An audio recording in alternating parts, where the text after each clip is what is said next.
Tapos, nung time na yun, nagre-review ako. So, medyo tahimik, ganyan, and sa harap ko yung book ko, nagsusulat ako ng mga notes ko. Then, pagtingin ko dun sa kaliwa, nandun kasi yung bintana. So, tumingin akong ganon.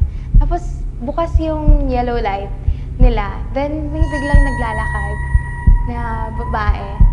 Naka-wedding gown siya. Tapos, meron siyang hawak na bouquet. And, wait lang, naalala ko siya. May hawak siyang bouquet, parang dry yung bulaklak. Then, meron siyang veil, mahaba. Tapos, nakita ko yung hair niya, yung sobrang kulot-kulot na hair na hanggang tip ng ulo niya. Sobrang kulot-kulot siya. Tapos, dahan-dahan siyang naglalakad. Then, paglingon ko ulit ng isa pa, nag-look ako, wala na siya. Hindi siya mabilis maglakad, sobrang bagal lang niya. Tapos, yung gown niya pa, hanggang dito yung sleeves. Yung lumang type ng gown. Tapos, lace siya. Grabe, nung nakita ko yun, in-ignore ko na lang na